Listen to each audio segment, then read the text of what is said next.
అందరికీ నమస్కారం అమ్మ.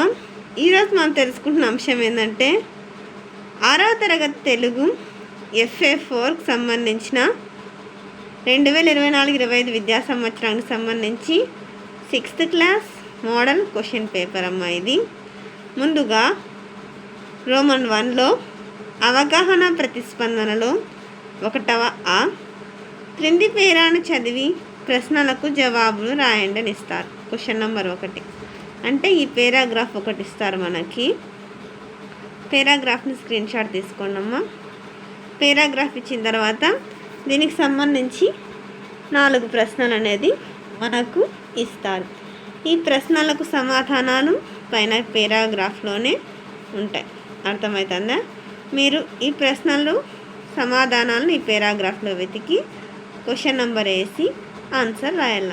ఇక్కడ పై పేరా ఆధారంగా ఒక ప్రశ్న తయారు చేయండి అంటే మీకు ఇక్కడ గుర్తుంచుకోండి, ఈ 3 కూడా ఈ పేరాకు ఆధారంగా సంబంధించిన క్వశ్చన్ నెంబర్ 1 అనేసి 2వ ఈ అని పెట్టి ఏ క్వశ్చన్ అండ్ యాస్టీస్ క్వశ్చన్ మార్క్తో సహా ఏదో ఒకటి రాస్తే సరిపోతుంది. తర్వాత రోమన్ 2 వ్యక్తీకరణ సృజనాత్మకతకు సంబంధించి 2వ ఆ క్రింది ప్రశ్నలకు 4 లేదా 5 వాక్యాలలో సమాధానాలను రాయండి. అంటే ఇవి చిన్న ప్రశ్నలు. క్వశ్చన్ నెంబర్ 2, 3 ఖచ్చితంగా 2 ప్రశ్నలకు సమాధానాలు రాయాల్సిందే. అర్థమవుతుందా? 2వ ప్రశ్న డూడు బసవన్న పాఠ్యభాగ కవి గురించి రాయండి. 3వ ప్రశ్న ఎక్కడ ధర్మప్రభువులు ఉంటే అదే మా ఊరని బసవయ్య ఎందుకన్నాడు. ఈ 2 ఖచ్చితంగా రాయాల్సిందే. క్రింది వానిలో ఏదేని ఒక ప్రశ్నకు 8 నుండి 10 వాక్యాల్లో సమాధానాలను రాయండి. క్వశ్చన్ నెంబర్ 4 అమ్మ. 1 ఈ అని పెట్టి క్వశ్చన్ నెంబర్ 4 అని పెట్టి ఆన్సర్ రాయాలి. క్వశ్చన్ కూడా ఖచ్చితంగా రాయండి. మీరు ఎగ్జామ్లో చిన్నపిల్లలు కాబట్టి మీకు తెలియదు, ఎట్టి పరిస్థితుల్లో రెడ్ ఇంక్ వాడకూడదు. కేవలం బ్లూ పెన్ మాత్రమే వాడండి. మళ్ళీ బ్లాక్ అట్లాంటివి కూడా వాడద్దండి. దయచేసి చెప్పినది అర్థం చేసుకున్నాను. అర్థమవుతుందా? క్వశ్చన్ నెంబర్ 4లో గంగిరెద్దుల వాళ్ళు పల్లెటూళ్ళల్లోనే ఉండిపోవడానికి కారణాలను రాయండి. ఇది వస్తే ఇది రాయండి, లేదా మీకు నచ్చిన లేదా మీరు మెచ్చిన జానపద కళారూపాన్ని ప్రశంసిస్తూ రాయండి. ఈ రెండిట్లో ఏదో ఒకటి మాత్రమే రాయాలి. అర్థమవుతుందా నాన్న?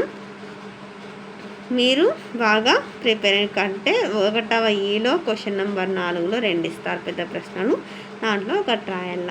తర్వాత రోమన్ 3 భాషాంశాలమ్మ. క్వశ్చన్ నెంబర్ 5 ఇక్కడ కనుమరుగు అనే గీత గీసినారు కదా, ఈ గీత గీసిన పదానికి అర్థాన్ని రాయాల. కనుమరుగు అంటే అర్థం ఏంది? మాయమైపోవడం. తర్వాత క్వశ్చన్ నెంబర్ 6 మా విజ్ఞాన యాత్ర మాకు ఆనందాన్ని, మా ఉపాధ్యాయులకు సంతోషాన్ని పంచింది.